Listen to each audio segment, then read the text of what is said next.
आज से हम लोग चाइनीज न्यूमरोलॉजी शुरू कर रहे हैं। चाइनीज न्यूमरोलॉजी ही नहीं बल्कि चाइनीज एस्ट्रोलॉजी, इसको डिफरेंट रूप में जानते हैं। इचिंग, फ्लाइंग स्टार की, 9 स्टार की, सारे एस्ट्रोलॉजी और न्यूमरोलॉजी के सिस्टम सब लोसू ग्रिड पे बेस्ड है।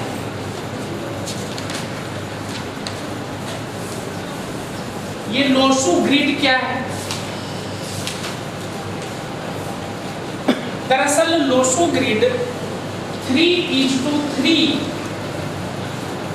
मीन्स 9 ग्रिड है, जिसमें कि different numbers located.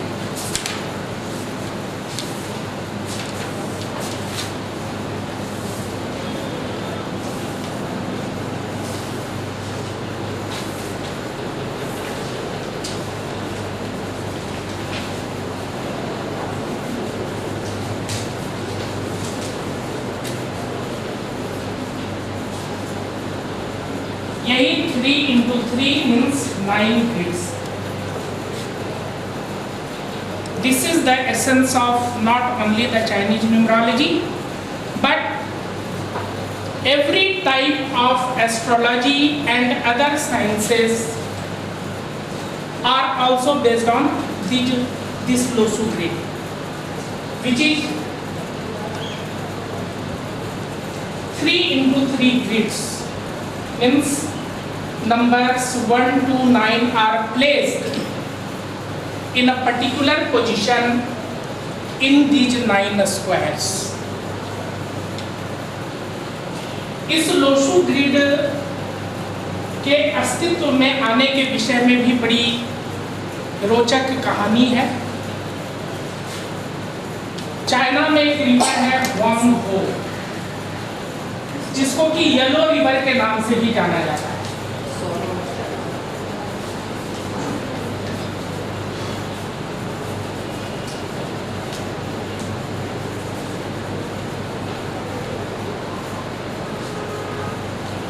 This river, Huanghe or Yellow River,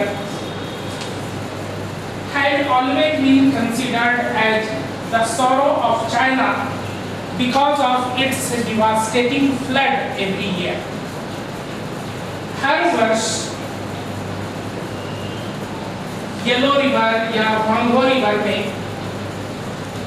इतनी भयानक बाढ़ आती थी जिससे कि लाखों लोगों की जानें चली जाती थी।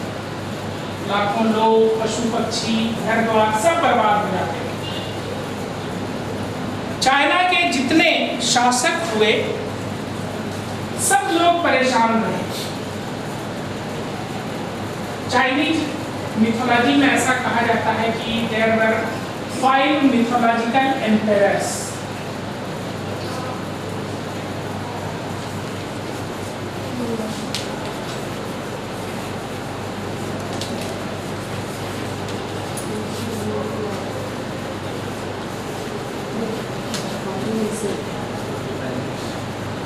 All these emperors worked a lot to find any solution of the flood which destroyed lakhs of lives every year. लेकिन किसी को इसका कोई सॉल्यूशन नहीं मिल रहा। तो इन्हीं 5 मिथोलॉजिकल एम्पेयर्स में से एक एम्पेयर हसिया एक प्लेस है वहाँ का था, उसका नाम था वू। इसको कहा जाता है वू ऑफ हसिया। चाइना के ही अंदर हसिया एक छोटा सा किंगडम था, वहीं का ये एम्पेयर था। काफी लंबे समय से इस बाढ़ के प्रॉब्लम को सॉल्व करने के लिए ये भी अपनी टीम के साथ वर्क कर रहा था। ये भी काफी परेशान था। एक दिन की बात है कि ये अपने लोगों के साथ वांगो रिवर के किनारे टहल रहा था कि उसने एक कछुए का शेल देखा नदी के किनारे। उस कछुए के शेल पे सिंबॉलिकली स्क्वायर टाइप में कुछ लिखे हुए थे, कुछ नंबर्स उस पर अंकित थे। जब उसको उसने ठीक से देखा तो इसी रूप में 3x3 ग्रिड में स्क्वायर टाइप में कछुए के पीठ के ऊपर एक आकृति उभरी हुई थी और हर स्क्वायर में इसी तरह से नंबर थे। और आश्चर्य की बात ये थी कि इनको हॉरिजॉन्टल, वर्टिकल या डायगोनली ऐड किया जाता था, हर तरफ से ये 15 ही आता था। तो ये लोगों के लिए आश्चर्य का विषय हुआ। सबसे और इम्पोर्टेंट बात ये कि जो सेंट्रल पोर्शन था, सेंट्रल स्क्वायर था, उसमें नंबर 5 था। उस समय चाइना में नंबर 5 को सबसे ऑस्पिशियस नंबर माना जाता है। It was considered highly auspicious in China in those days. सबको बहुत आश्चर्य हुआ। वो और उसकी टीम के सभी सदस्यों को ये बात तुरंत फैल गई पूरे किंगडम में। सब लोग उसको देखने के लिए आने लगे और ऐसा माना गया कि ये बहुत ऑस्पिशियस सिंबल है। लोग उसकी पूजा भी करनी शुरू कर दी लोगों ने। और आश्चर्य की बात ये कि इसके मिलने के कुछ समय बाद ही उस बाढ़ का सॉल्यूशन भी लोगों को मिल गया। बाढ़ पर लोगों ने नियंत्रण प्राप्त कर लिया। ये वू के नेतृत्व में वू की कीर्ति पूरे चाइना में इस तरह से फैली कि ये एक छोटे से किंगडम का एम्परर था, इसको लोगों ने पूरे चाइना का एम्परर बना दिया। यहीं से चाइना की प्रोग्रेस एंड प्रॉस्पेरिटी काफी रैपिडली शुरू हुई, ऐसा कहा जाता है।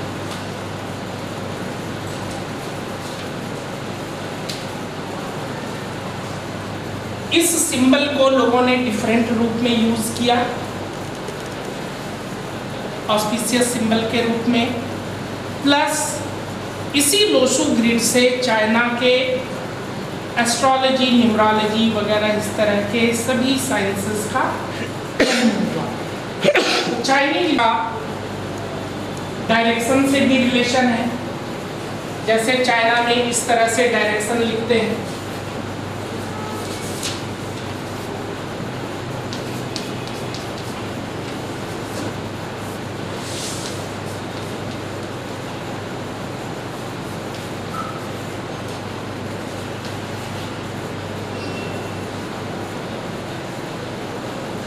इनका एलिमेंट से भी रिलेशन है नंबर्स का।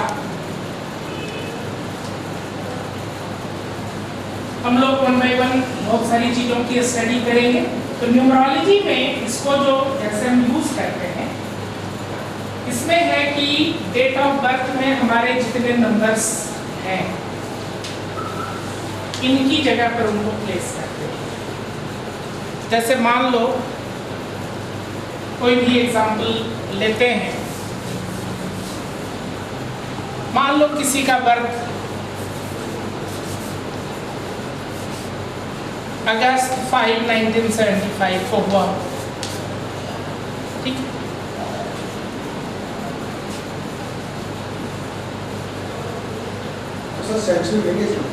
क्या चीज? हाँ हाँ बिल्कुल। लेकिन इसमें और भी चीजें हैं। अगस्त मीन्स 8, यहाँ प्लेस कर दिया। 5 1 9 7 फिर 5।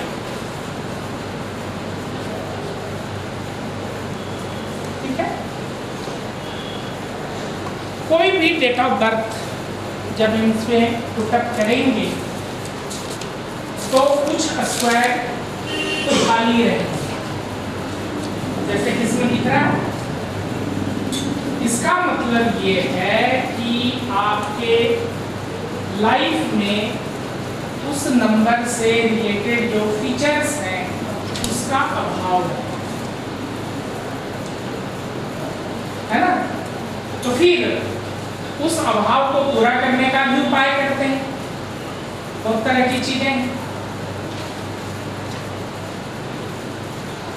इसके तीनों हॉरिजॉन्टल और वर्टिकल रोज की भी अपनी मीनिंग है।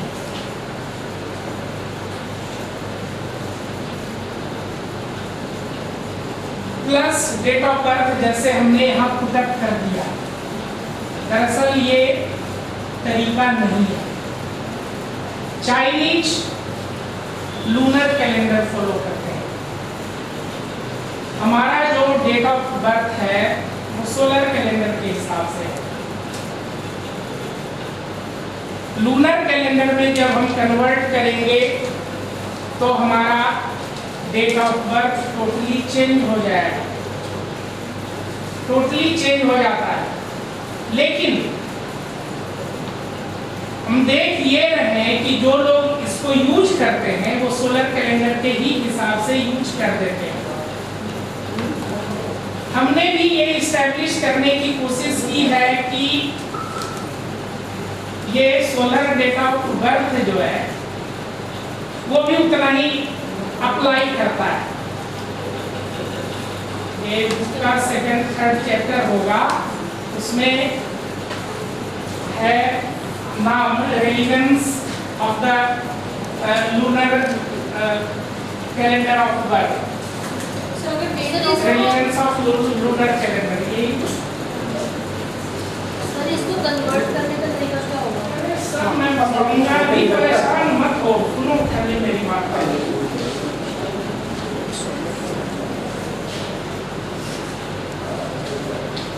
ये validity of lunar date of birth chapter का नाम है। तो इसमें हमने ये इस्टेब्लिश करने की कोशिश की है कुछ एग्जाम्पल लेकर के कि लूनर और सोलर डेट ऑफ बर्थ जो है,